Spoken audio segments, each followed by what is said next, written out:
Cruzando as Conversas. Oferecimento Galeazzi Sul. Há 40 anos a evolução dos metais. Associação dos Oficiais da Brigada Militar e do Corpo de Bombeiros. Defendendo quem protege você. E Porto Color.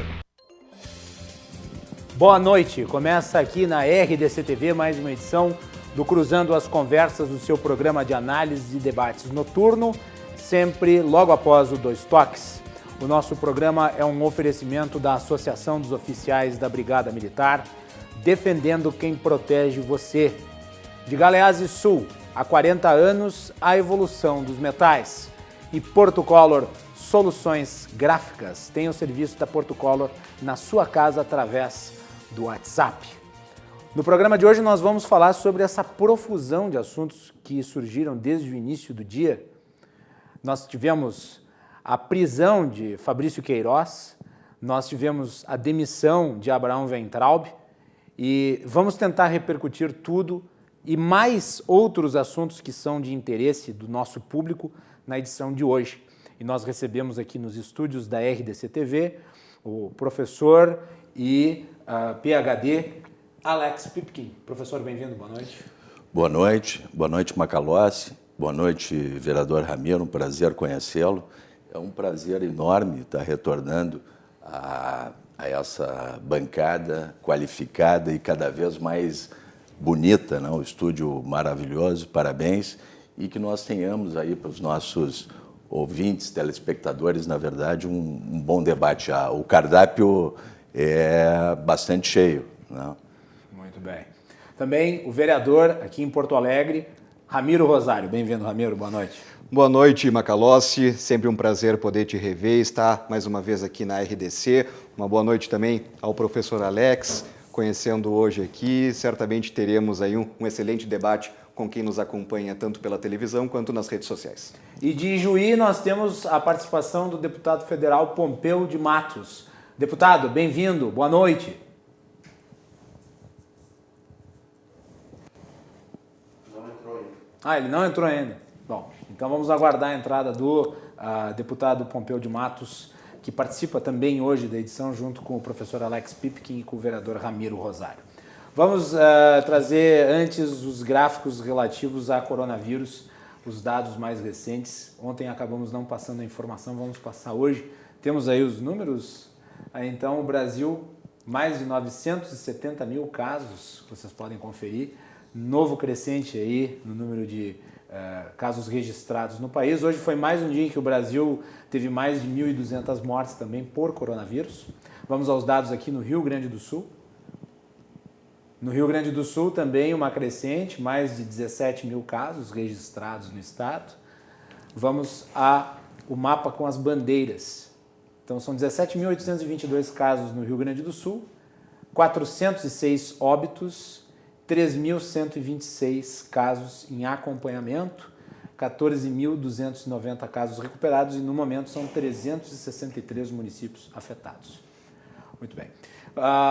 Nós vamos, obviamente, tratar disso, né, esse crescimento do número de casos na próxima semana. Eu convidei o secretário de Saúde de Porto Alegre, o Pablo, para participar aqui do Cruzando as Conversas. Estou só aguardando o retorno dele, mas o convite está feito.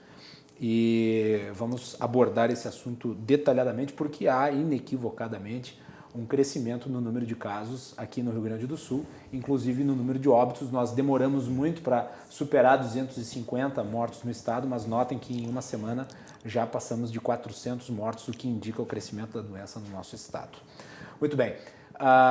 Vamos então à matéria da Melanie Rupenthal. Vamos começar pela saída do Abraão Weintraub, que acabou hoje se despedindo do Ministério da Educação depois de uma passagem, para dizer o mínimo, turbulenta. Melanie.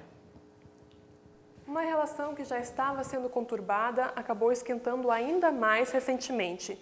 Do lado do Poder Judiciário, o Supremo Tribunal Federal, e do Poder Executivo, o presidente Jair Bolsonaro e seus ministros. Aconteceram em diversas ocasiões trocas de acusações públicas entre as esferas, pontuando a interferência e também abuso de poder. Vamos relembrar 2 principais episódios em que houve esse conflito. O primeiro deles é a decisão do STF em dar autonomia para prefeitos e governadores em decisões referentes ao enfrentamento do novo coronavírus. Os ministros chegaram à conclusão de que estados e municípios poderiam regulamentar medidas de isolamento social, fechamento de comércio e outras restrições, isso de forma diferente do entendimento do presidente Jair Bolsonaro. Segundo críticos do STF, essa investigação é um cerceamento da liberdade de expressão, uma vez que ela analisa diversas depreciações dirigidas aos membros do Supremo. A busca e apreensão foram permitidas e, recentemente,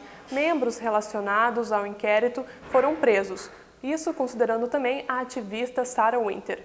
Além do próprio presidente Jair Bolsonaro tecer críticas às decisões do Supremo de forma pública, é comum ver insultos à instituição e manifestações pró-governo. Em casos mais graves, pedidos de fechamento também acontecem. Recentemente, fogos de artifício foram direcionados ao prédio da instituição como um recado. Continuaremos acompanhando essa relação conturbada entre os poderes, Macalossi. Voltamos contigo aí no estúdio. Bom, acabou entrando a matéria sobre o conflito dos poderes entre o Executivo e o Judiciário. Vamos deixar, portanto, o assunto relativo ao Weintraub para daqui a pouco. Vamos começar por aí.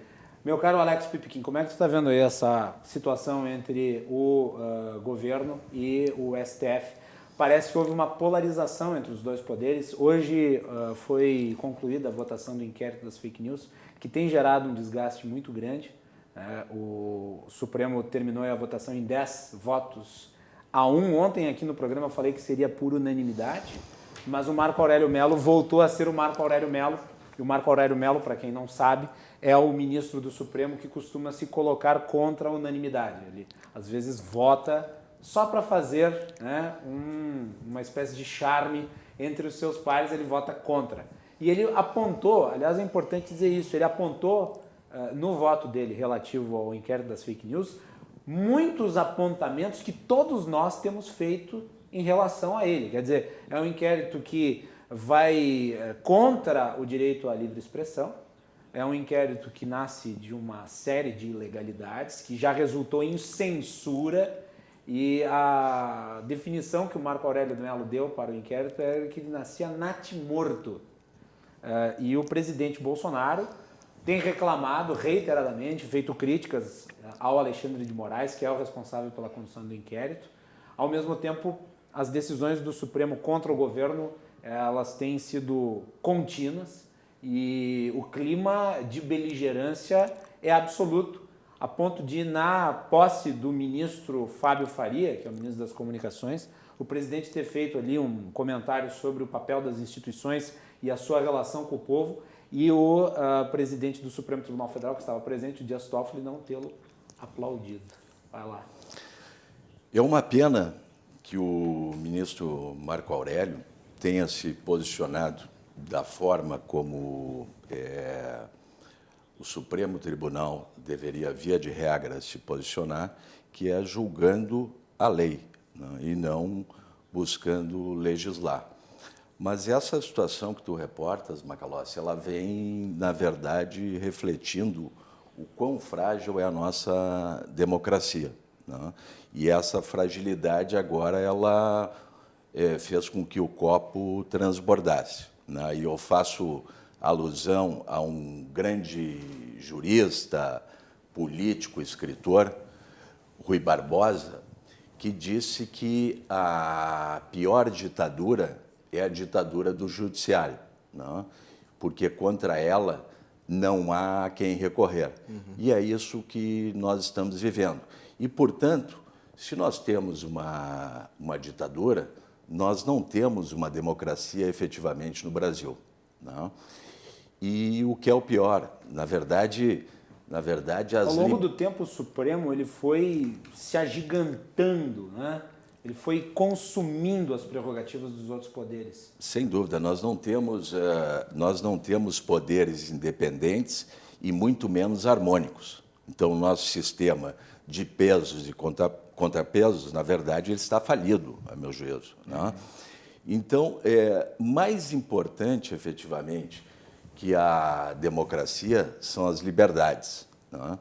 E nós estamos com as nossas liberdades individuais, elas vêm sendo, ao longo do tempo, né, surrupiadas, tanto pelo STF, especialmente pelo STF, quanto agora, com a pandemia, isso fica claro na forma de enfrentamento da Covid-19 em função da anuência que o próprio STF deu aos governadores e prefeitos. Então, nós não temos, efetivamente, um Estado de Direito. Não, o Estado de Direito e a democracia, a meu juízo, são usados como uma retórica de um discurso que são, efetivamente, parecem ser, e os fatos têm corroborado, senhas para a impunidade. Nós vivemos, efetivamente, no país da impunidade.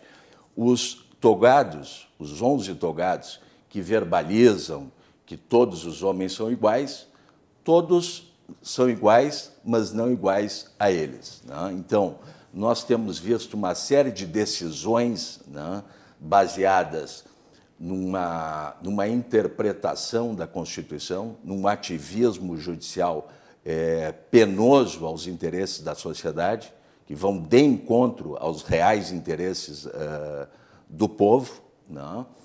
E os togados efetivamente estão rasgando a Constituição, né? E isso, inclusive, verbalizado por juristas que têm observado isso. Então, isso é lamentável, né?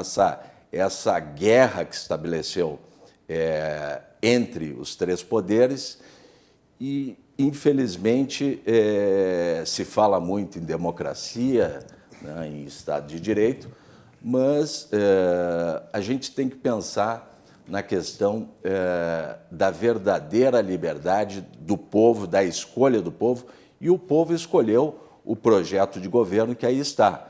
Mas há uma parcela da nossa população, né, que ainda resiste a aceitar o voto popular que foi feito nas urnas, né?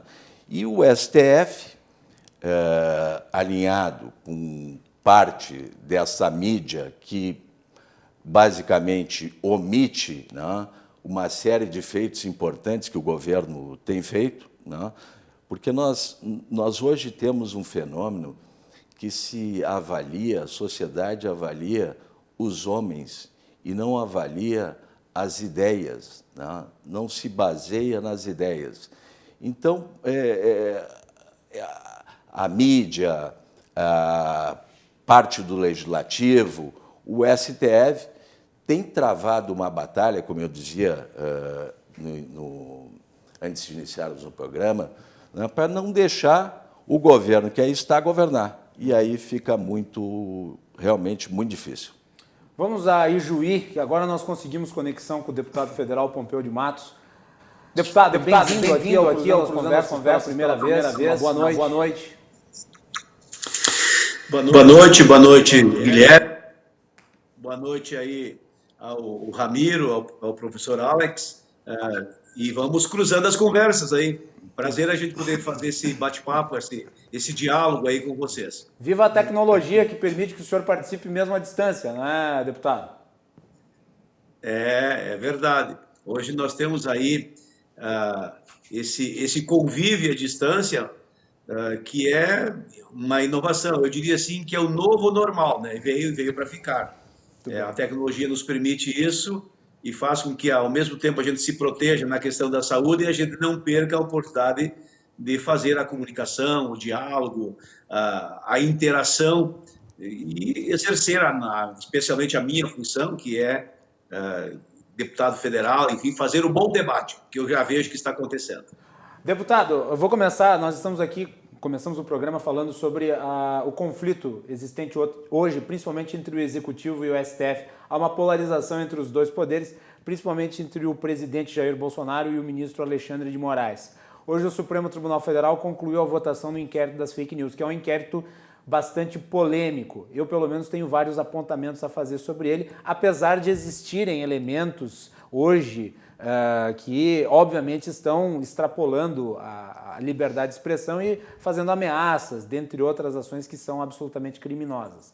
Mas terminou a votação, 10-1, só o Marco Aurélio Mello votou contra. Como é que tu está vendo esse conflito, tu que tem esse trânsito em Brasília?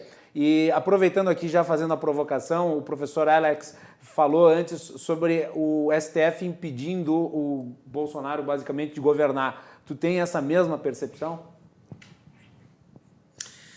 Olha, na verdade, primeiro é importante fazer uma leitura sobre o presidente Bolsonaro.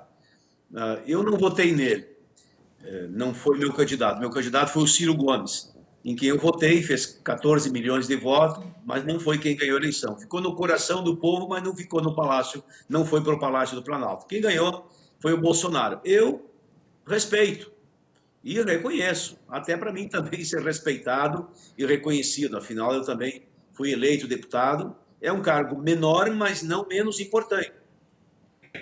O Parlamento, no seu coletivo, tem a sua grandeza.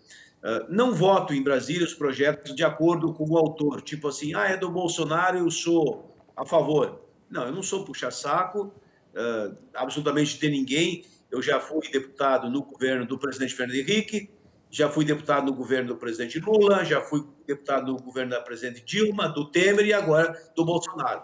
Eu não voto os projetos de acordo com o autor. E se o projeto é do Bolsonaro, é ruim, também não tenho preconceito. E não é bom porque é do Bolsonaro e também não é ruim porque é do Bolsonaro. Eu vou examinar, como dizia o doutor Brizola, vou examinar o conteúdo. Se o conteúdo é bom, não há absolutamente nenhum óbice de fazer esse debate. Eu não tenho nenhum preconceito, volto a repetir, nós estamos todos no mesmo barco, um barco chamado Brasil, e se esse barco afundar, engane-se quem quiser. Todos nós vamos nos molhar, alguns vão se afogar e outros tantos vão morrer. Não tenha dúvida. Eu não sou quem vai sabotar o barco.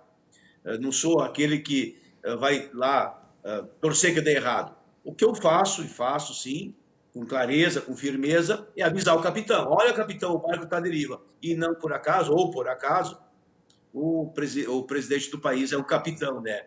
É o capitão Bolsonaro, é o presidente Bolsonaro. Então, esse é o meu comportamento. Agora, o comportamento do Bolsonaro é bem diferente.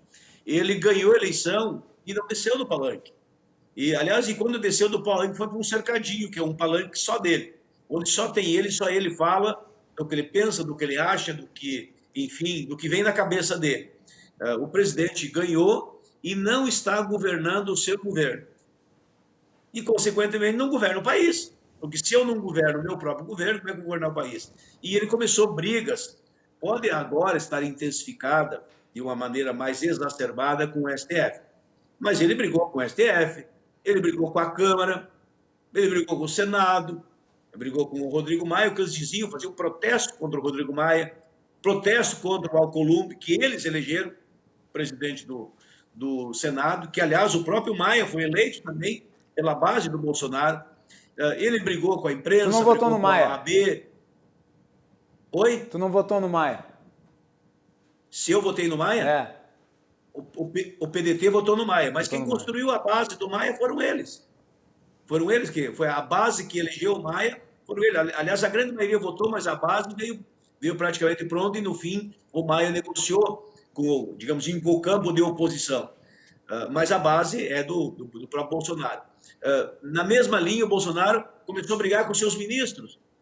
Agora, na pandemia, brigou com o Mandetta, brigou com outro ministro dele, lá do Rio de Janeiro, brigou com o Sérgio Moro, que era o ícone do governo dele, era Deus no céu e o Moro na terra. A Lava Jato foi que impulsionou o Bolsonaro ao ponto que ele deu ao Moro, vamos dizer assim, um respaldo, uma espécie quase que de compensação por um ministério tão importante. E agora o que aconteceu é Deus no céu e o Moro no inferno. Né? Então, ele vai brigando. Aí brigou com o partido dele, ele elegeu 54 deputados, 54. Não tem 30 que apoia ele. Os outros desembarcaram, os dele, que ele elegeu e que elegeram ele, inclusive a Joyce Altman, que foi a mulher mais votada do Brasil, que esteve ao lado dele até naquele momento difícil, onde as mulheres levantaram a campanha, ele não, ela bancou. Hoje são inimigos, ao ponto que ela pediu o afastamento dele, uma coisa assim E por que tu acha que agora ele então, polariza com o STF, deputado? E agora, bom, resultado que ele, com esses movimentos antidemocráticos que ele empreendeu, aliás, fechamento do Congresso, fechamento do STF, essas coisas antidemocráticas, AI-5, intervenção militar, vamos dizer assim, não é ele que fez, mas é ele que apoia. Se tem um ato e eu vou no ato, o ato, eu sou solidário, eu apoio, e quando não, daqui a pouco eu estou por trás dele. Diga-me com quem anda, dir-te-ei quem és. O presidente está junto ali. Então, tu vai esperar o quê? Se você me ameaça de morte e tu quer que eu te mande beijos, mande abraço, então ele arrumou um confronto muito forte contra o STF. E esse confronto, ele flertou com os limites da Constituição, extrapolou quando pede ditadura, quando pede AI-5, quando pede o fim de um outro poder, e ele está pedindo, o grupo dele está pedindo. Então, isso é crime, e isso gerou uma série de divulgações falsas, fake news, em função disso, e ele alimenta uma enorme rede, é uma coisa assim impressionante. Quanto mais nos fundões, lá no fundo da grota, mais as pessoas estão impregnadas pelo WhatsApp, por essas redes que o Bolsonaro montou. Então, o judiciário abriu investigação. Olha, estão querendo matar os ministros, ameaça de morte com os ministros, ameaça de extinção do poder. Como é que não vai reagir? E o que é pior... Para concluir, deputado, só para a gente girar a roda aqui do debate. Oi? Só para concluir, para a gente poder girar a roda. O Ministério Público... Eu não entendi. Não, só para o senhor concluir o seu raciocínio, para a gente poder continuar aqui com os outros convidados e a gente ir girando os assuntos. Perfeito, para nós fazer o giro. Mas então, com o Ministério Público dormindo em berço esplêndido, porque o STF sendo atacado com foguete, com ofensas pelos próprios ministros do Bolsonaro e o Ministério Público assistindo tudo. Eu nunca vi disso. O Ministério Público, ele que tinha que abrir uma investigação para ver a quantos andava aquilo lá. E tanto não fizeram nada que o Supremo teve que fazer. Não é o melhor modelo, não é o melhor jeito, mas algo tinha que ser feito, e é o que está sendo feito, e agora o Ministério Público está começando a se acordar. Ramiro Rosário. Senhores, eu não me lembro de quem é a frase que o Brasil não é para amadores. A frase é famosa. É uma frase famosa. Né? E aqui a gente vê, inclusive está aqui embaixo no letreiro aqui, Executivo versus STF. Isso. E volta e meia é STF versus Congresso Nacional. Congresso Nacional versus Executivo. Também aqui, inclusive, o professor Alex trouxe isso. Legislativo versus Judiciário acontece frequentemente? Acontece frequentemente. Nós temos aí, portanto, os nossos poderes, as nossas instituições, e que a gente tem um hábito, e acredito, não sei se é um hábito nosso próprio, tupiniquim, mas de personificar. Nós colocamos lá nomes, né, nas nossas instituições. Nós identificamos pessoas dentro das nossas instituições. E quando a gente vê aqui esse debate colocado, né, bom, Executivo versus Judiciário, STF versus o Planalto, a Presidência da República, deixem o homem governar. Né? Eu acho que o próprio professor Alex trouxe aqui, né, não estão deixando o Bolsonaro governar. E aí eu faço o questionamento. O Brasil é governável? É governável na forma como nós temos hoje? Eu tenho para mim que nós vestimos no país uma roupa que não é do nosso tamanho. Nós temos uma roupa aqui, a nossa democracia como está posta, o nosso sistema de governo como está posto, através deste presidencialismo, ele é uma roupa que não nos serve. Volta e meia, ela vai ficar mais curta, vai nos incomodar, a gente não vai conseguir avançar com a rapidez do nosso passo, do passo que deveria ser.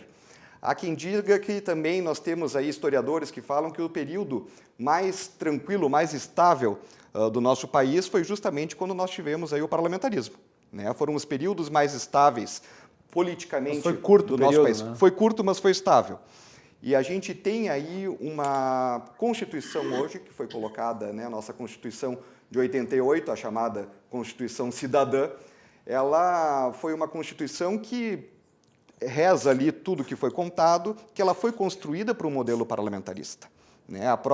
Alguns institutos da nossa Constituição, até mesmo a questão das medidas provisórias, nós tivemos ali uma construção ao longo da Constituinte para um modelo parlamentarista que acabou de última hora sendo trocado, e reza a lenda também por interesses de alguns políticos que teriam vontade de ser daí o comandante, né, o chefe do executivo e chefe de governo e o presidente nesse sistema que nós temos hoje. Tanto é que foi colocado lá nos atos posteriores da própria Constituição a convocação de um plebiscito para que a nação pudesse optar entre o presidencialismo e o parlamentarismo, se eu não me engano, ali no ano de até 1993. Até a monarquia. Tinha o sistema Foi de governo... Foi o plebiscito prometido por Deodoro da Fonseca. Olha só, para voltar à monarquia. Né? Não sei se era o caso de voltar à monarquia, não sei se teria como restabelecer o trono da família real, mas nós tivemos e perdemos uma grande oportunidade de implementar o parlamentarismo no nosso país. Parlamentarismo esse que nós vemos nas grandes democracias do mundo, com exceção dos Estados Unidos, que é o regime que consegue dar uma estabilidade para o governo e que consegue, mais do que isso, ter um respaldo e um acompanhamento da população, uma cobrança da população como um todo através das suas instituições. Só um apontamento, Ramiro. Nos Estados Unidos, o presidencialismo ele é exercido com um presidente esvaziado, porque os governadores eles têm um poder e uma autonomia muito grandes. Não há uma concentração de poder como existe aqui no Brasil no Executivo Central. Eu acho que é importante essa distinção. É importante reforçar isso, e eu até anotei aqui, enquanto o professor Alex falava, o nosso deputado federal Pompeu de Matos falava, tu também, Macalossi, coloquei aqui, né, a roupa do tamanho errado, e nós temos aí, na verdade, a gente fica focando muito, porque, claro, é o que chama atenção, é o que a gente está vivenciando, a gente vê as pessoas falando na televisão, a gente vê e lê o jornal, acompanha nas redes sociais, mas o fato é, o problema é o Bolsonaro, é o Alexandre de Moraes, ou é este sistema que nós temos e que não parece ter a curto, médio nem longo prazo, né, uma vontade realmente reformista do Estado brasileiro de nós pegarmos e conseguirmos aí estabelecer, sim, novos sistemas de governo e ter o voto distrital, ter uma aproximação dos nossos parlamentares e representantes com a sua população, a quem representa. E tu não acha perigoso, Ramiro? E o municipalismo, só para complementar. Uma provocação para ti. Tu não acha perigoso esse negócio de culpar o sistema? Porque daí, obviamente, tu vai estar inocentando os atores.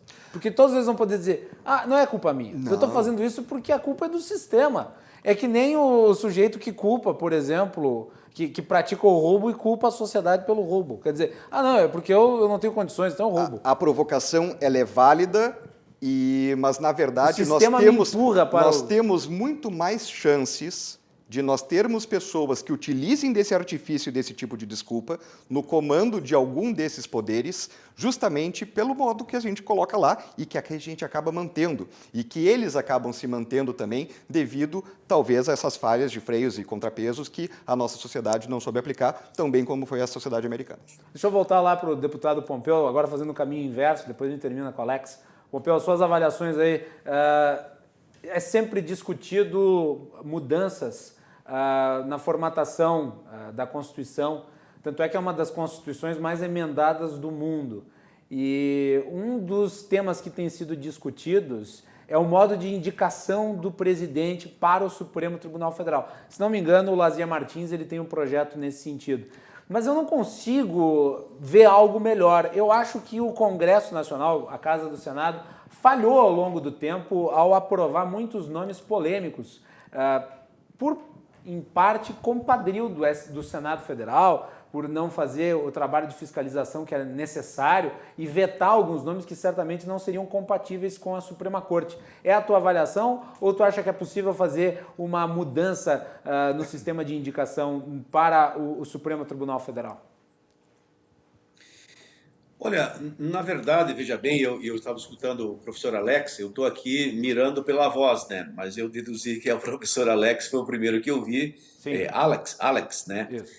Então, deixa eu dizer assim, primeiro, é importante considerar que nós temos que ajustar as relações entre os poderes.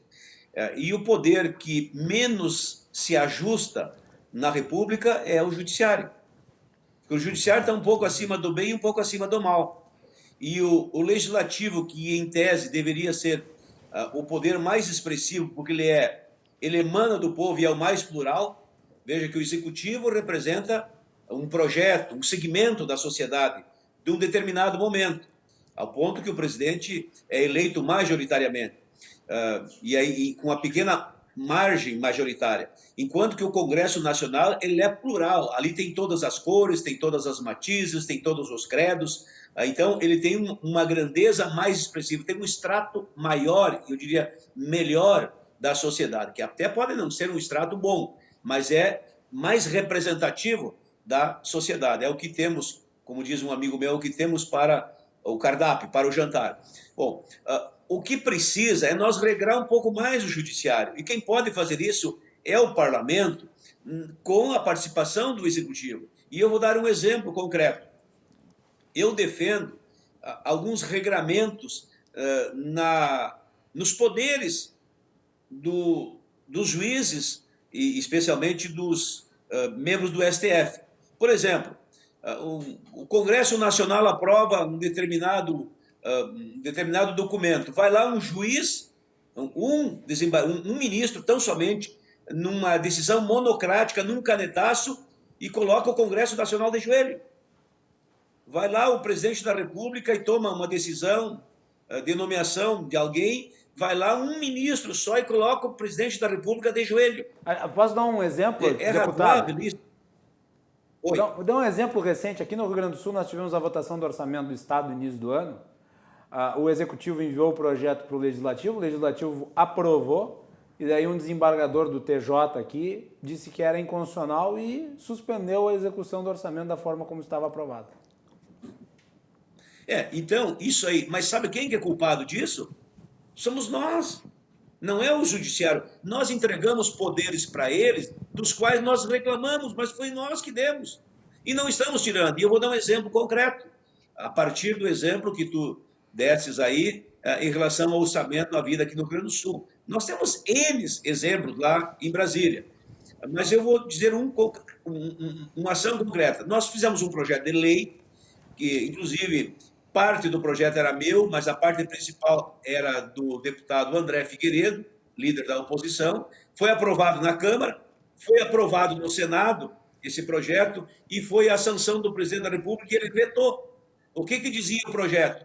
Dizia que o Supremo Tribunal Federal, ao analisar uma tomada de decisão da Câmara, dos deputados, enfim, do Congresso Nacional, do Poder Legislativo, ou a examinar uma tomada de uma medida do presidente da República, se fosse decidido monocraticamente, tinha um prazo de 6 meses para ser levado àquela ação no colegiado.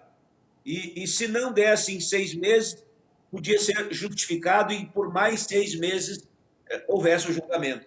Olha, é uma coisa modestíssima, extremamente modestíssima. Ou seja, o presidente da República, Jair Messias Bolsonaro, vetou. E nós não derrubamos o veto, não conseguimos derrubar o veto. Ou seja, é uma limitação básica, mínima. Eu vou mais longe. Enquanto tramitava esse projeto, que estava lá na Presidência da República, tem um outro projeto, da qual eu fiz parte, muito mais duro e, para mim, muito mais sério, muito mais responsável, dizendo assim, um ministro não pode, do Supremo, não pode monocraticamente, ou seja, isoladamente, sozinho, só ele, não pode derrubar uma decisão da Câmara, do Congresso Nacional, do Poder Legislativo, não pode derrubar nenhuma decisão do Executivo sozinho. Se tiver uma ação demandando contra um ato do Legislativo, contra um ato do Executivo, esta ação só poderá ser julgada por um colegiado. É por uma turma lá, que são 5 ministros. Bom, sabe o que aconteceu? Votamos na Câmara e aprovamos. Chegou no Senado, o Senado derrubou, inclusive com o apoio, com o voto do Flávio Bolsonaro, do filho do presidente. Eu estou te dando 2 valores que nós, deputados, senadores, estamos garantindo superpoderes ao judiciário em detrimento aos poderes do Legislativo e em detrimento aos poderes do Executivo. E aí, quando o Judiciário exerce os seus poderes contra nós, aí a gente reclama que eles têm demais. Mas esqueceram que eles têm o tanto que nós temos para eles. E a gente não tem coragem de tirar. Eu tenho coragem, sou advogado, eu leio de juiz, eu respeito a lei, e o juiz não está acima da lei. Mas no Brasil parece que está acima da lei. Então, estas coisas que nós temos que arrumar, limitar o poder judiciário. Como o legislativo tem seus limites, seus freios e contrapesos, essas coisas precisam, mas não tem, é uma coisa impressionante. E eu estou lá brigando e continuo brigando. Para mim, um ministro do Supremo não pode colocar a Câmara e o Senado de joelho. Um ministro não pode colocar o presidente da República de joelho, como tem feito há muitos anos, vem fazendo isso. Agora, só faz isso porque o Legislativo e o Executivo permitem que faça. E aí, quando eles fazem, reclamam. Então, não dá para aceitar. Agora, quem tem que fazer tem que ter vergonha na cara, um mínimo de vergonha na cara, se é que tem condições de ter vergonha na cara, é o Parlamento Nacional e é o próprio Executivo, que não tomam essas providências e não estabelecem limites. A mesma coisa, e eu concluo, a mesma coisa é o mandato, enfim, a vitaliciedade dos ministros do Supremo. Não tem como um ministro do Supremo entrar lá com 40 anos e sair de lá com 70, 75 anos. Tem que ter um mandato. O mandato do deputado é 4 anos, o mandato de um senador é 8. Para mim, o mandato de um ministro é 10 anos, é um tempo suficiente para ele deixar a sua marca na corte, fazer jurisprudências, enfim, influenciar com o seu conhecimento do saber jurídico. É isso que eu penso. Alex. Bom, quero fazer um comentário em cima do que o vereador Ramiro falou e que o deputado Pompeu comentou. E eu, a exemplo do vereador, eu sou simpático ao sistema parlamentarista, mas eu diria que, talvez por não ter a experiência política que tu tens e o deputado tem, eu, como sempre fui executivo e professor simultaneamente, eu acho que nós temos que deixar de olhar a estrutura que, obviamente, nesses 150 anos de república e democracia, essa democracia que eu dizia antes, que é um sistema completamente frágil, porque a nossa democracia, na verdade, ela só dá a liberdade para que os indivíduos possam efetivamente votar a favor ou contra um determinado candidato e devem, o que não está ocorrendo agora, aceitar a decisão da maioria. Mas eu, como liberal, eu olho o resultado. O resultado é que nós, há 150 anos, temos efetivamente no Brasil, né, aquilo que nós tínhamos no Império Romano, o pão e o circo. E nós precisamos mudar essa estrutura. O pão acabou, só sobrou o circo. Mais ou menos. Né? Na verdade, as migalhas.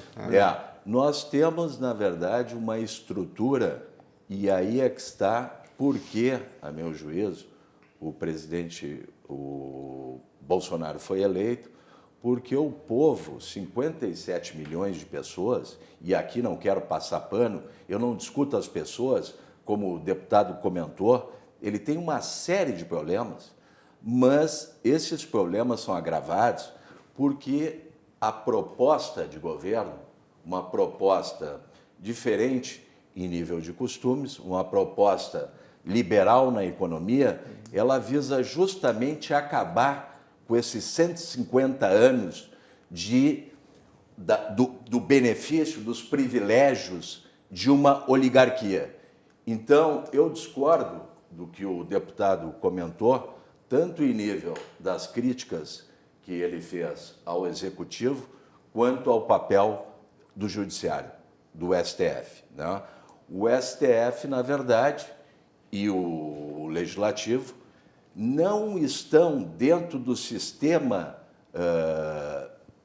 de pesos e contrapesos dentro da nossa estrutura atual, pensando no que o povo quer. O povo elegeu essa pauta e o STF e o Legislativo não estão apoiando a pauta que foi escolhida pelo povo. Bom, mas aí vem a resistência, querendo colocar essa pecha de autoritarismo. Não, o autoritarismo, para mim, está efetivamente no STF, que se considera um poder acima dos outros poderes, né? O STF, com esse comportamento, a meu juízo, e eu não sou jurista, abominável, que é o ativismo judicial, ele, na verdade, é quem está governando o país. Ele está legislando, né, e indo de encontro à agenda reformista, à agenda liberal, que esse governo foi eleito, né? Então, a minha crítica, o STF está com esse ativismo judicial, está governando, tentando governar, e mais do que isso, tirando as nossas maiores virtudes, e a virtude que eu acredito que fez com que esse governo fosse eleito, que é uma maior liberdade, uma maior exacerbação, tirando o foco do Estado e colocando o foco no indivíduo. Ou seja, estimulando a capacidade empreendedora, criativa do indivíduo, estimulando as liberdades individual e econômica. Só que esse governo, com todos os problemas que que o chefe do executivo tem, ele não está conseguindo governar por conta do judiciário, que vem... Mas ele não tem nenhuma culpinha no cartório? Não, claro que ele tem. Ele tem por quê? Mas a culpa dele Senão parece que ele é a eterna vítima. Não, não é uma vítima. Ele tem problemas, é um sujeito que verbaliza mal, tem um comportamento belicoso, né, tem um comportamento de enfrentamento. Eu acho que, em algumas ocasiões, ele continua governando para uma ala que justamente o elegeu para que ele mantivesse essa postura, né, de confrontação. Agora, nós temos que pensar no reverso. Por que esse comportamento?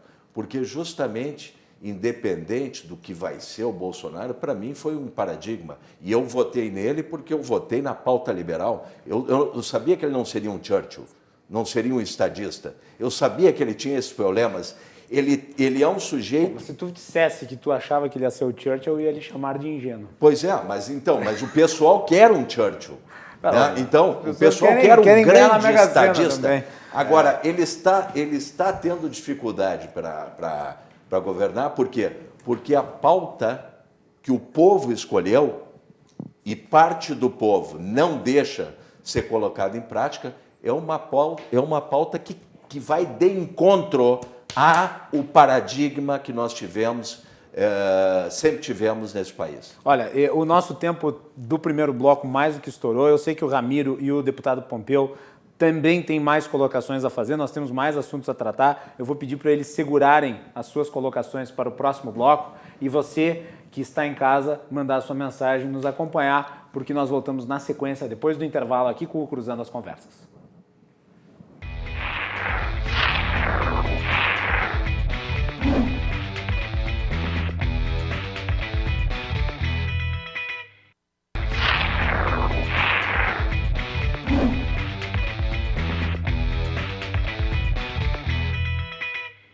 Cruzando as Conversas de volta aqui na RDC, você nos acompanha pelos canais 24 e 524 da NET e pelas redes sociais @RDCTV Digital, está aí na sua tela, não deixe de mandar a sua mensagem e de participar. O nosso programa é um oferecimento da Associação dos Oficiais da Brigada Militar, defendendo quem protege você.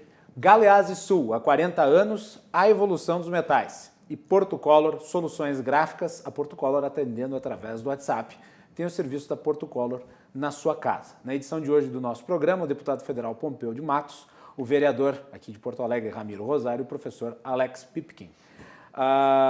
Antes de passar a palavra para os meus convidados, vamos à matéria aqui da Melanie sobre a saída do Abraão Weintraub. Abraão Weintraub, agora vamos colocar a matéria certa, que era a matéria de abertura do programa, mas vamos colocar a matéria do Abraão Weintraub, que hoje saiu do Ministério da Educação. Melanie.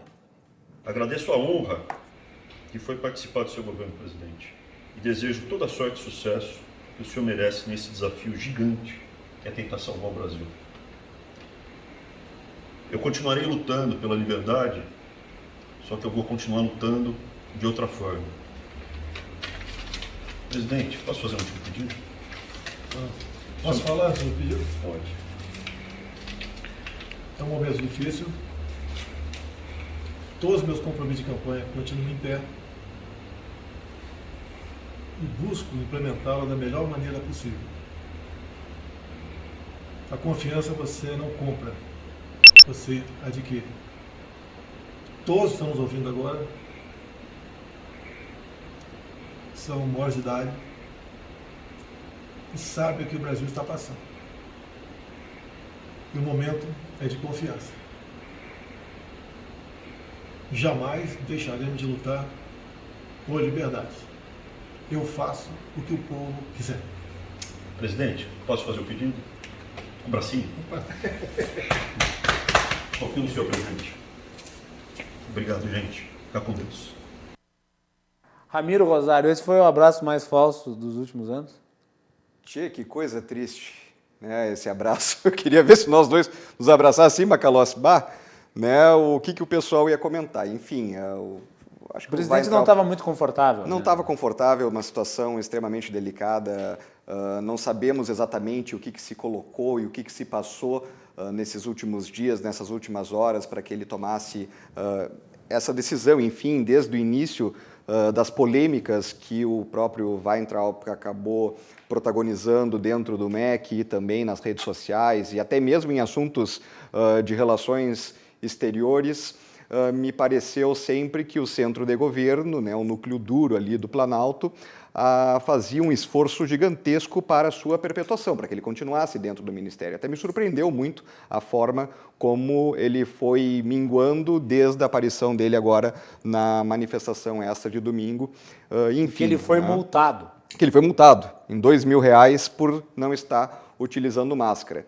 Enfim, é uma pena, é mais um caso, é mais um personagem do governo federal. E aqui reforço também que a agenda que elegeu o Bolsonaro é a agenda que eu compartilho. Eu acredito também nisto, né, tanto na questão dos valores conservadores, e aliás o nosso país, ele é um país de valores conservadores, né, quando as pessoas às vezes, algumas se chocavam. PSDB, os mais próximos do presidente diriam que você é um socialista, Fabiano. Bom, mas é isso inacreditável, né? Dentro do partido dizem que eu sou o liberal conservador, né? Quando fora dizem que eu sou o tucano, enfim, né? Mas quem quiser acompanhar aí pode ver, a gente teve o início na trajetória política que aflorou realmente foi nas manifestações pelo Fora Dilma, onde nós estávamos combatendo a corrupção e também a agenda colocada pelo PT nos seus praticamente aí 16 anos de governo à frente do Brasil, e a agenda conservadora e a agenda liberal também, né, foi colocada ao longo de toda a campanha. Algumas pessoas se chocavam com o que o Bolsonaro falava, mas ele nada mais falava do que aquilo que as famílias falam dentro de casa, na mesa, quando não estão sendo filmadas, né? Então, talvez é um pouco daquela figura do Brasil profundo que ele conseguiu traduzir. Infelizmente, ele não soube conduzir este processo e implementar esta agenda, né? Eu vejo que se colocou aí fora uma grande oportunidade que nós teríamos. Parece, né? ser tipo um personagem caricaturável. Caricaturável, sem sombra de dúvidas, e que gerou polêmicas desnecessárias, inclusive para a agenda que ele diz defender. Ele acabou transformando a agenda dele num circo, né, ao fazer aqueles vídeos com guarda-chuva, enfim. Óculos turn down for wax. Aquilo ali não era para a figura do ministro da Educação, que nós queríamos justamente que fizesse o confronto necessário dentro do aparelhamento petista e de esquerda nas nossas universidades, que fizesse, sim, uma revisão do que as nossas crianças, a nossa juventude está recebendo na sua educação ao longo de todas as cidades, em todos os nossos estados. Mas, enfim, né, nós não tivemos aí condições de poder levar essa agenda adiante justamente por essas polêmicas desnecessárias. Deputado Pompeu de Matos, a sua avaliação, já era esperada a queda do ministro aí entre os parlamentares, né? A relação dele com as duas casas do Legislativo não era nada boa.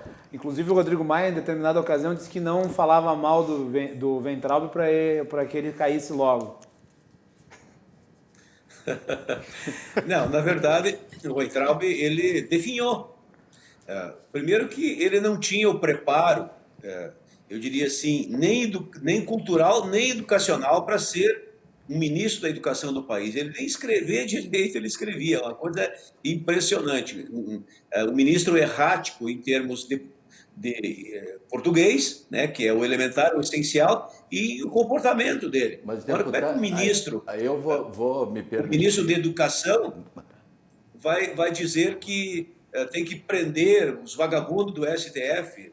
Aí tu provoca, vai no último extremo, aí briga com os reitores das universidades todos, provoca os estudantes, diz que os estudantes são maconheiros, são arruaceiros, entendeu? De maneira coletiva, é uma coisa assim impressionante.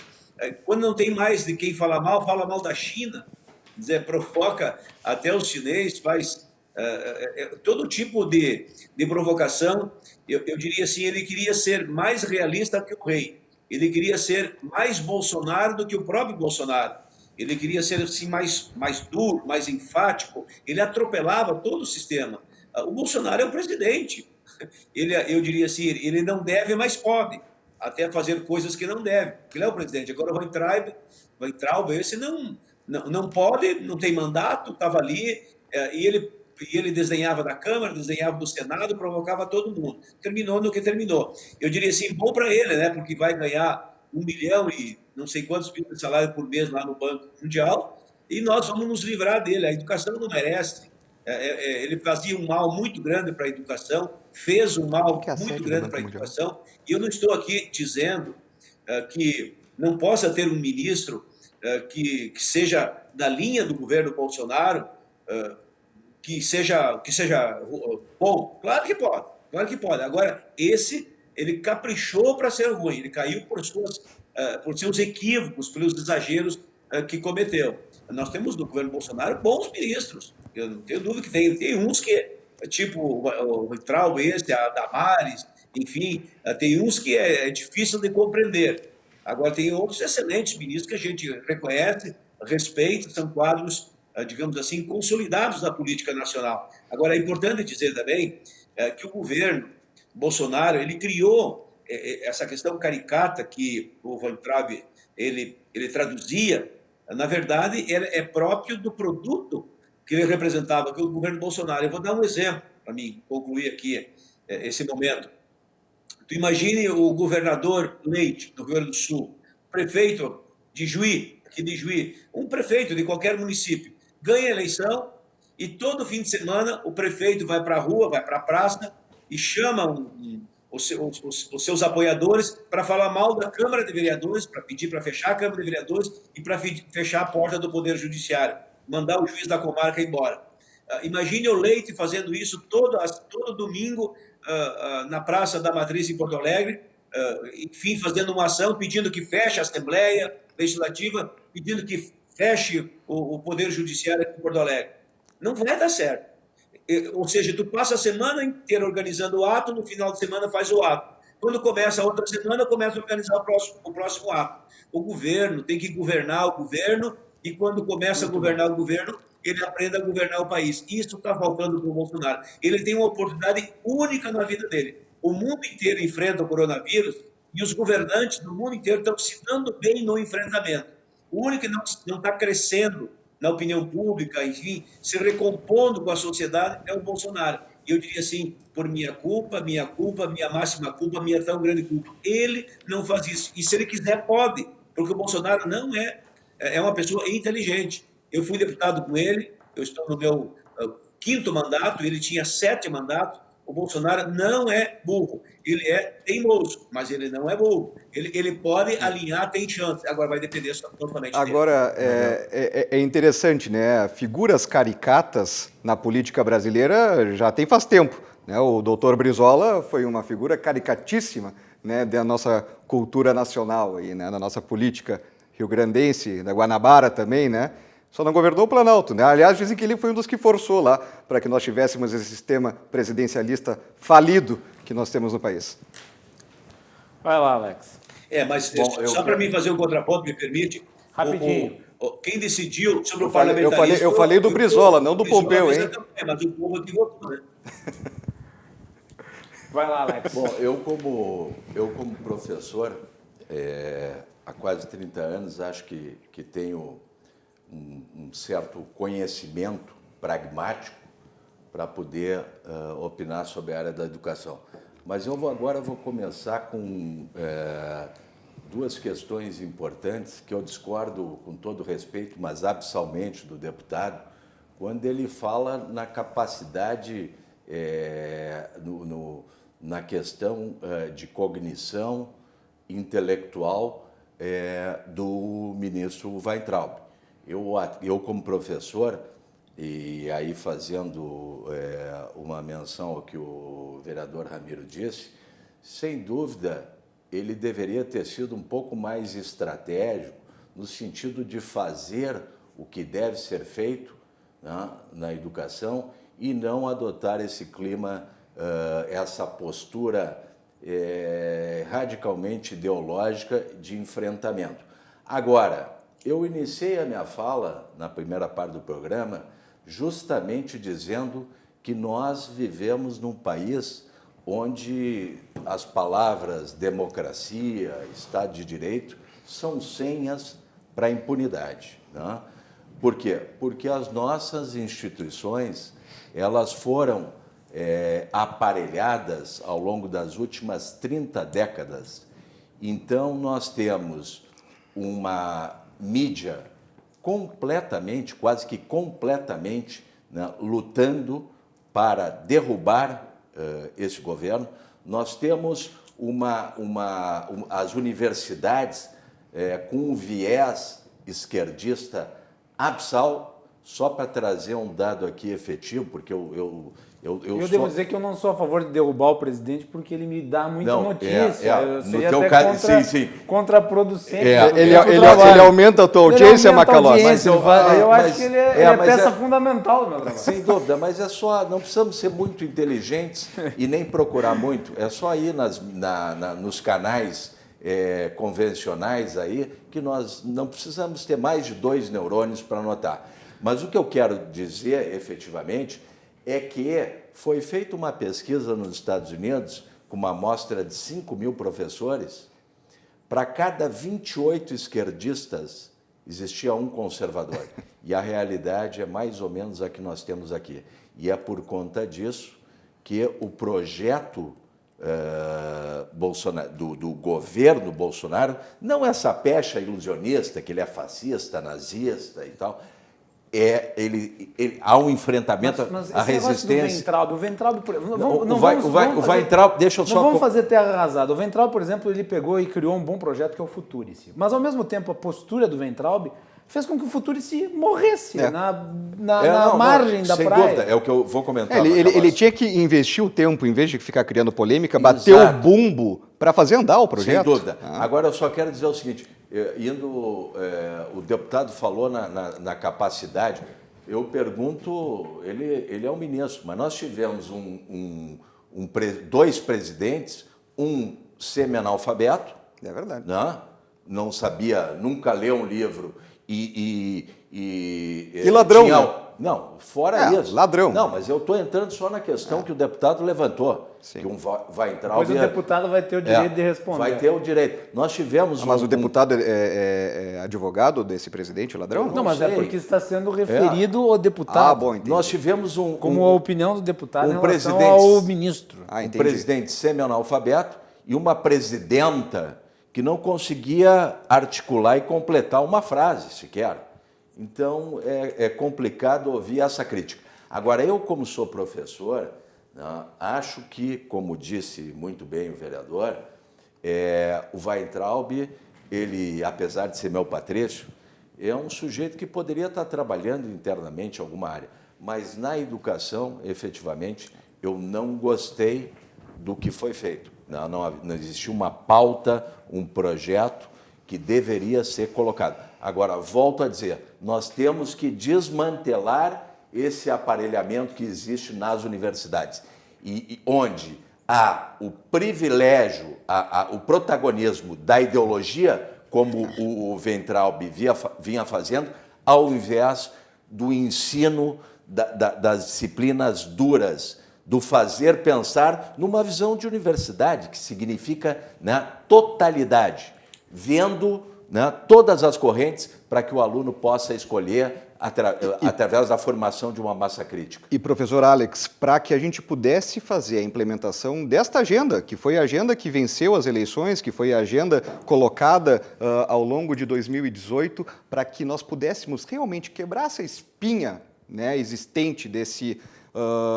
aparelhamento dentro da estrutura da máquina pública de forma geral, mas também em outros segmentos da sociedade, como a própria imprensa, né, é fundamental, deveria ser um ministério mais valorizado, um dos mais importantes, porque é o que iria ser o divisor de águas. A economia vai ser um divisor de águas, vai transformar o nosso país, vai potencializar os empreendedores, mas a economia ali falhou muito, né, o presidente em permitir que se ficasse, talvez, tanta polêmica e pouco resultado. Pompeu, quero ouvi-lo.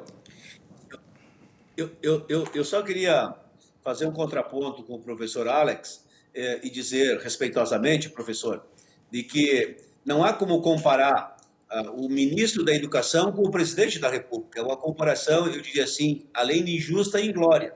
Porque o presidente da República, ele é eleito pela população.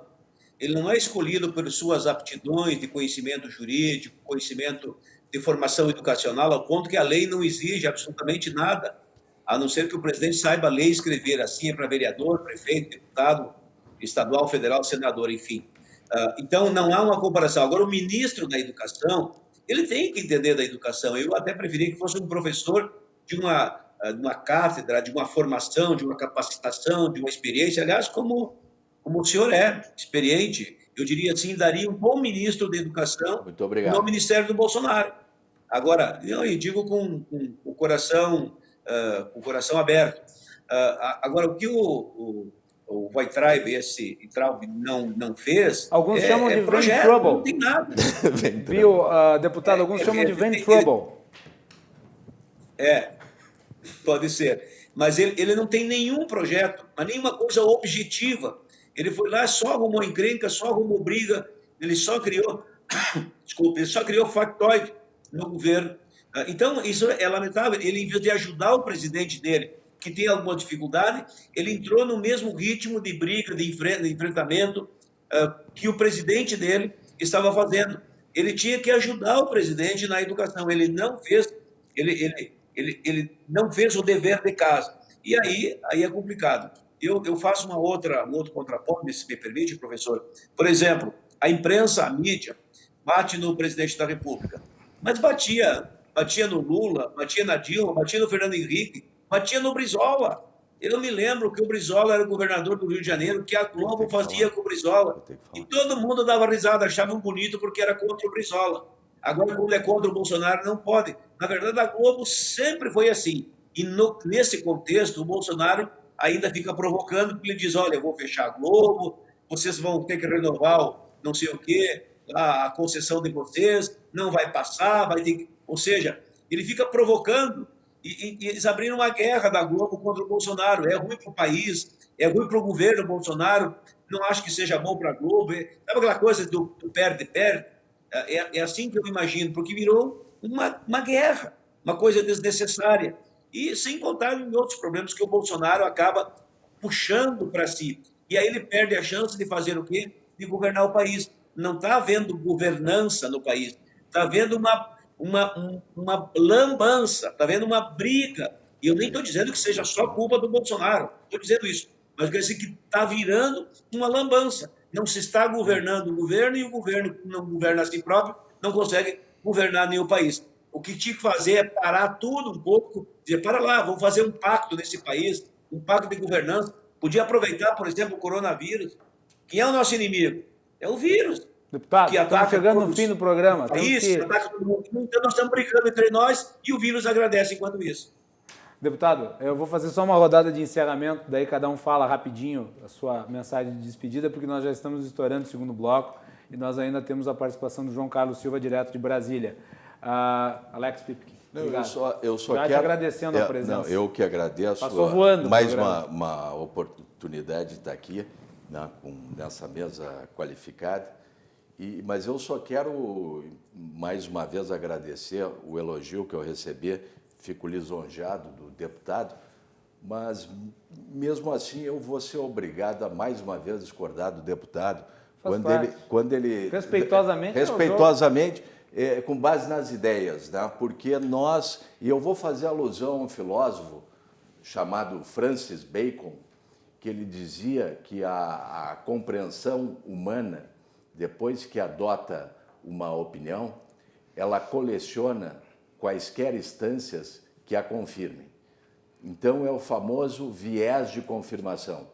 E, então, meu caro deputado, a mídia, ela só enxerga aquilo que vai ao encontro dos seus interesses, né? Ela não dá a notícia, ela, na verdade, ela interpreta a notícia trazendo, antes só, trazendo os fatos que iam negativos do governo. Agora ela, além de não trazer, de continuar trazendo fatos negativos, ela está mentindo.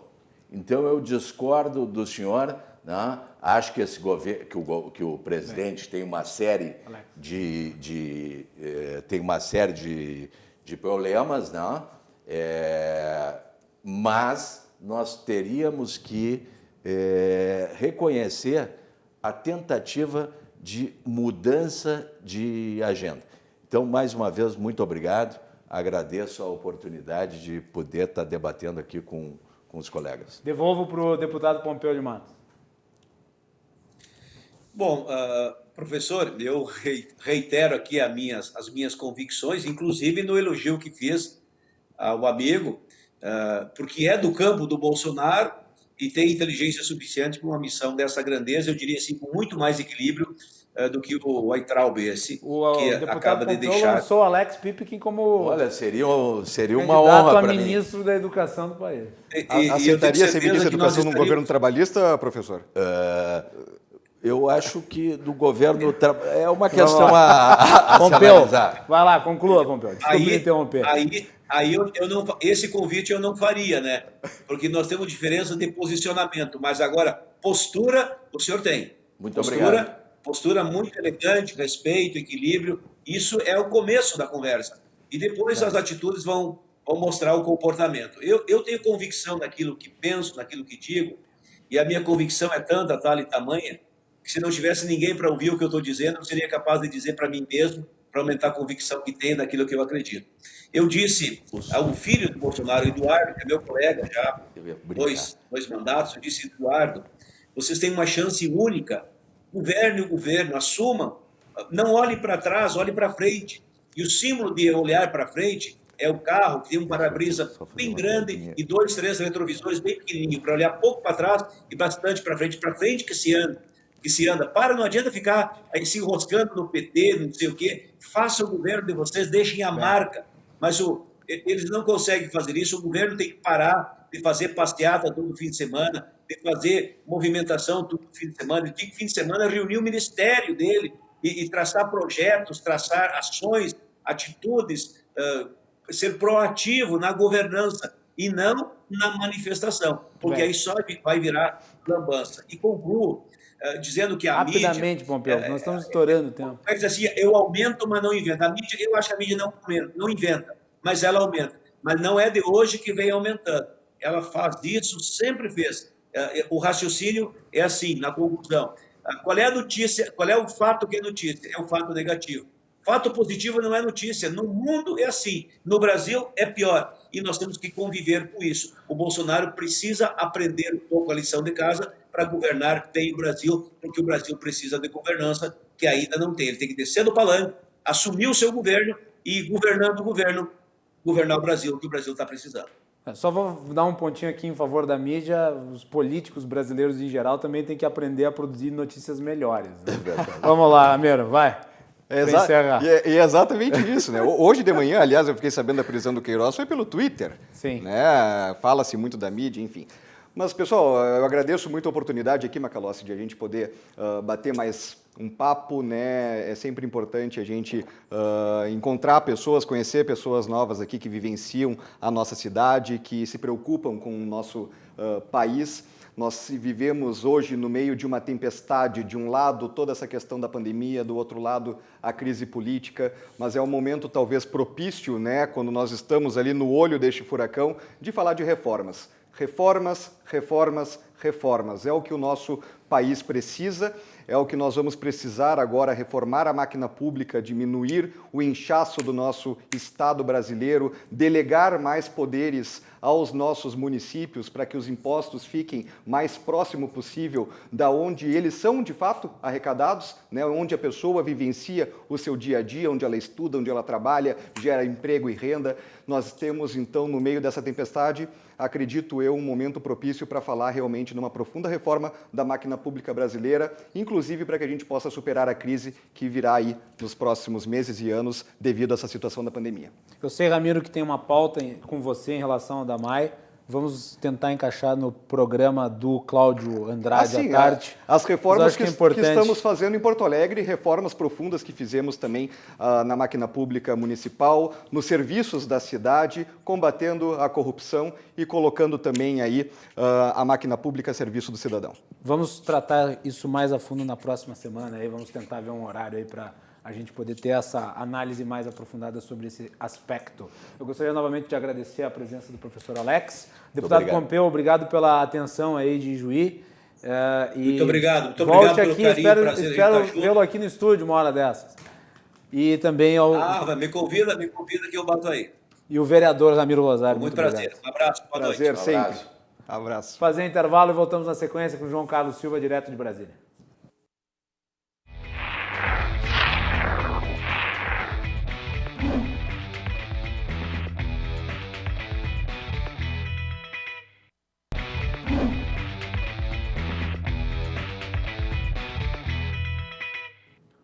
O Cruzando as Conversas está de volta para este último bloco aqui. Você nos acompanha pelos canais 24 e 524 da NET, pelas redes sociais, @RDCTV Digital. O nosso programa é um oferecimento do restaurante... Opa, eu já me enganei.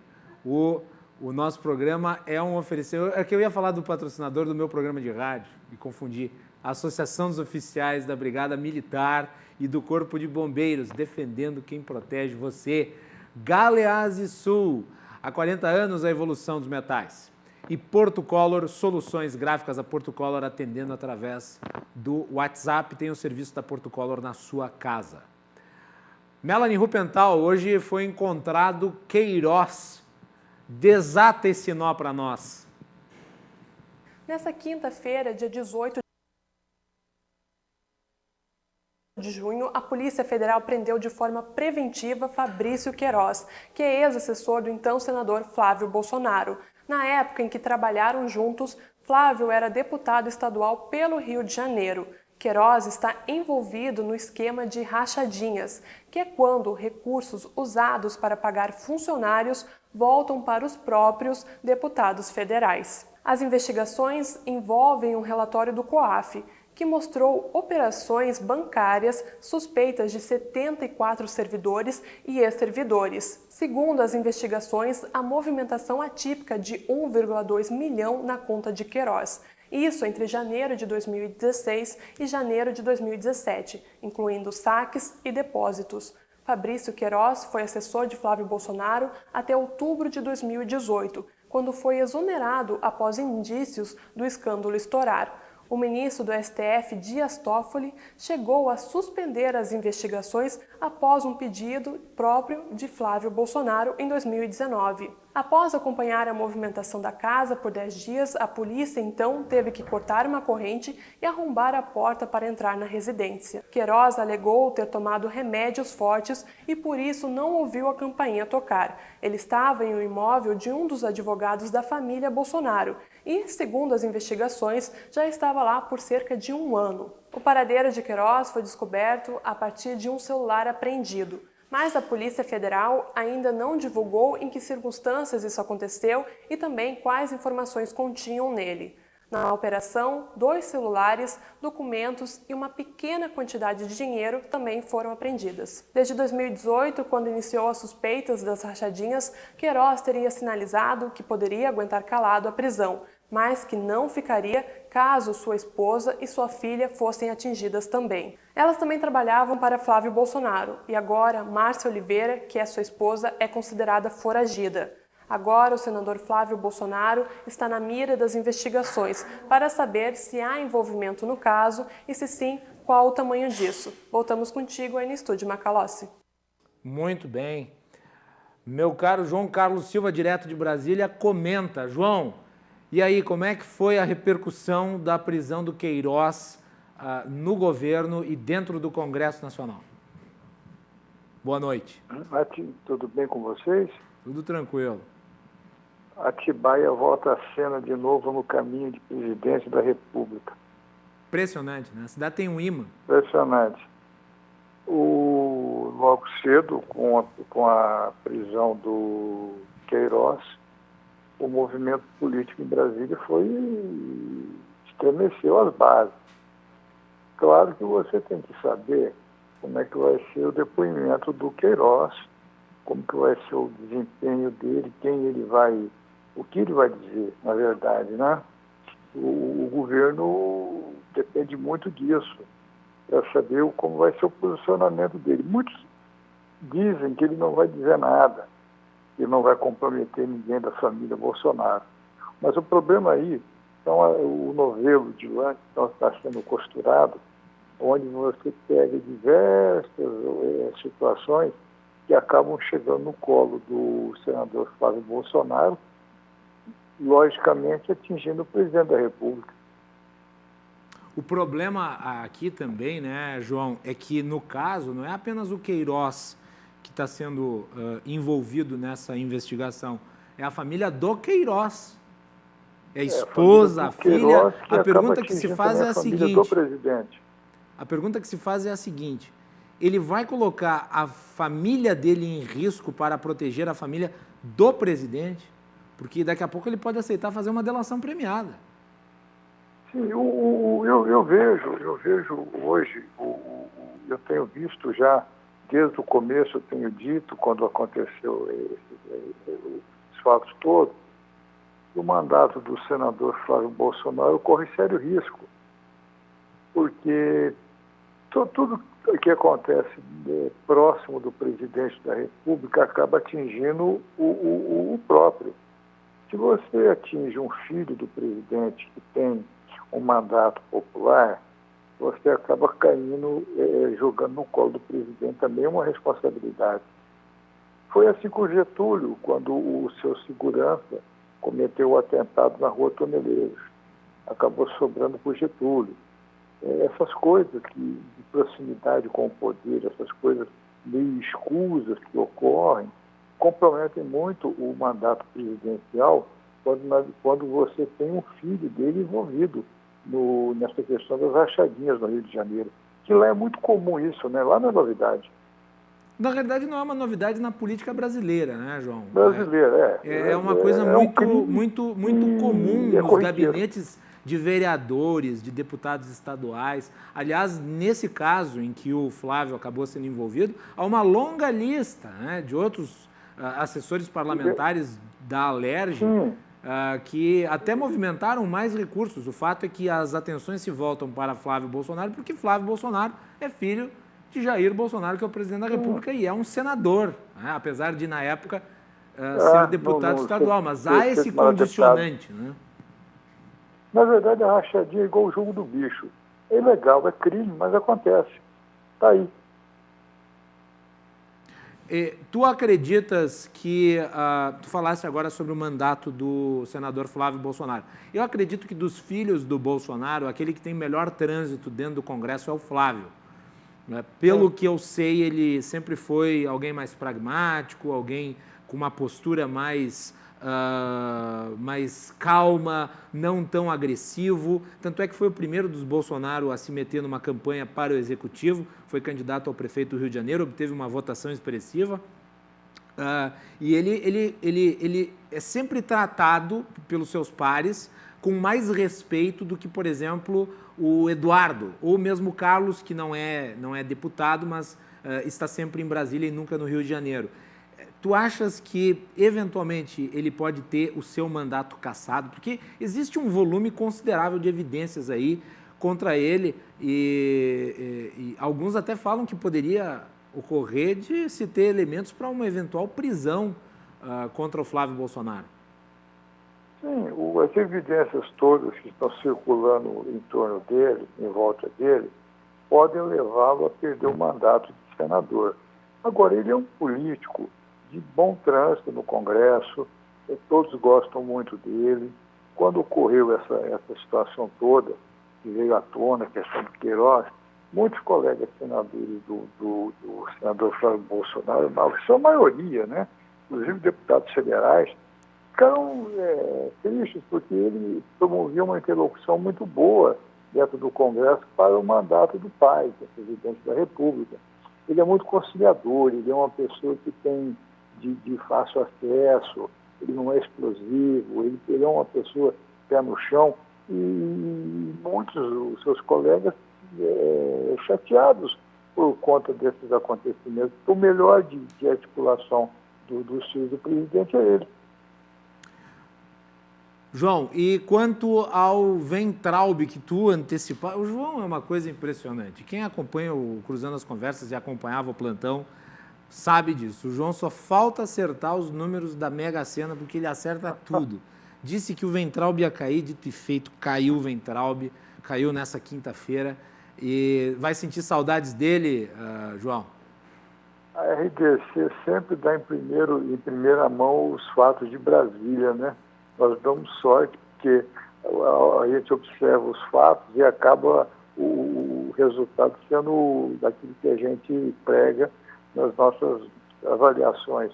O Weintraub não vai deixar saudade nenhuma, como o Vélez também não deixou. O Ministério da Educação é um ministério de extrema importância para qualquer governo. O Ministério da Educação você trata com criança, com desenvolvimento educacional, com inteligência do ser humano, das pessoas.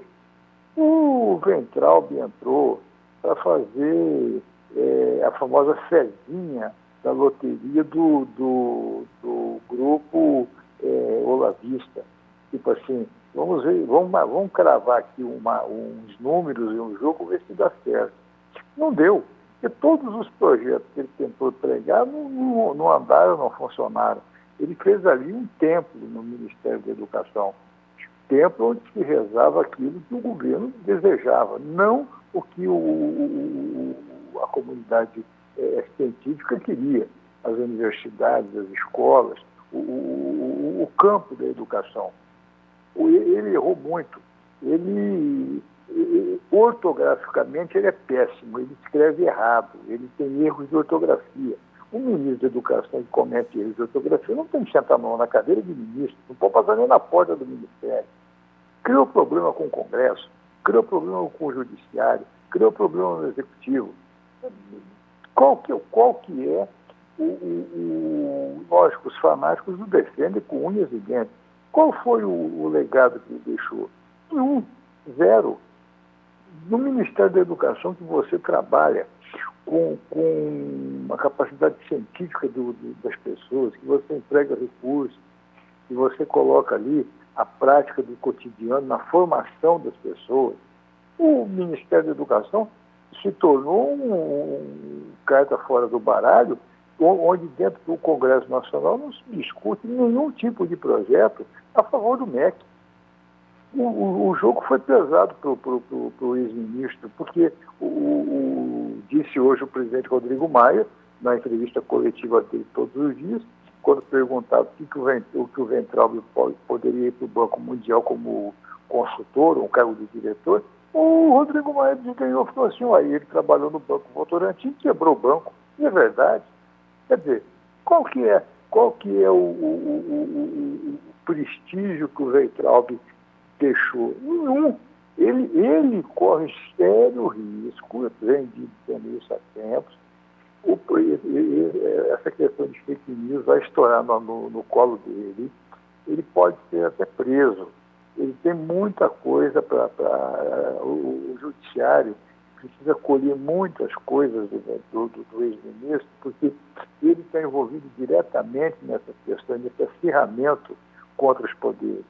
E acabou saindo pela porta dos fundos, fez uma live com o presidente da República, o presidente extremamente constrangido, não se sabe se pela presença dele na live ou pela necessidade de tirá-lo do cargo. O presidente foi obrigado a tirar o Weintraub do cargo. Eu acho que ele não queria. Eu acho que ele não queria tirar, ele foi... Ele foi obrigado a tirar. Isso lhe foi imposto pela circunstância. O presidente, ele porque o Weintraub, João, o Weintraub era o ministro mais bolsonarista do governo Bolsonaro. Fidelidade absoluta. Ele não teve alternativa, tanto é que núcleo do governo nenhum expressou nenhum tipo de apoio à solidariedade à saída do ex-ministro. Os militares muito menos, aliás, os militares aplaudiram, né? Porque os militares, se pudessem, eles estavam com a mãozinha pronta para dar um empurrãozinho no abismo, né? Do ex-ministro. E eles detestavam o ex-ministro. Até porque o ex-ministro foi uma escolha do Onyx Lorenzoni, o ex-chefe da Casa Civil. Ele era o secretário executivo. Depois foi galgado ao cargo de ministro da Educação, sem saber o que ele estava fazendo aí. O resultado está aí. O resultado é ruim. O próximo ministro da Educação, eu acredito que o próximo ministro da Educação venha do Centrão e seja alguém aliado com o presidente Rodrigo Maia. Se o presidente... Vamos esperar quanto tempo demora para o João acertar essa. Está registrado. Eu observo assim, como o presidente Rodrigo Maia fez tudo para o ex-ministro se deixar o cargo, fez de tudo, porque a briga, o ex-ministro atingiu muito o legislativo e não atendeu o legislativo em nenhum momento, em nada, o presidente vai contemplar o Rodrigo Maia como ministro da Educação. Ele vai chamar o Rodrigo Maia, vai falar, cuidado que o Centrão tem de interessante. Já tem esse aqui, esse aliado com o Rodrigo Maia.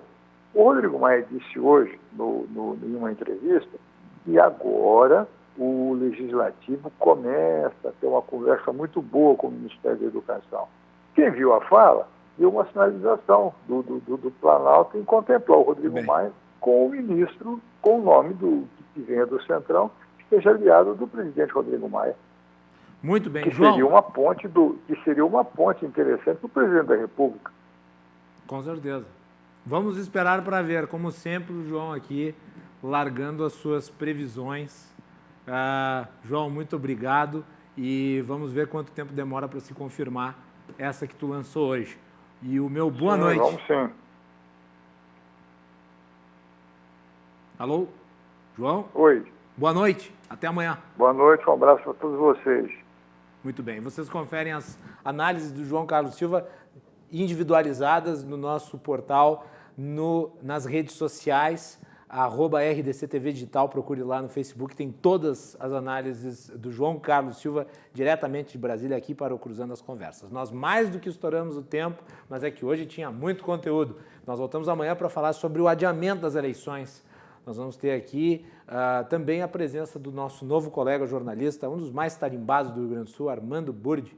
Então, fiquem conectados conosco na RDC TV. Uma boa noite e até amanhã.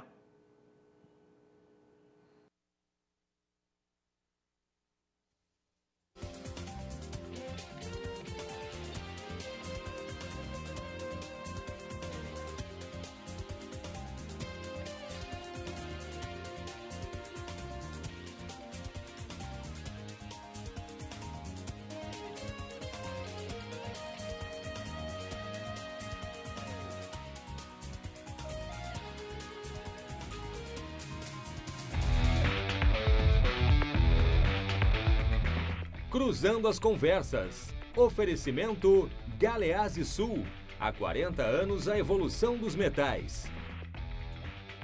Associação dos Oficiais da Brigada Militar e do Corpo de Bombeiros.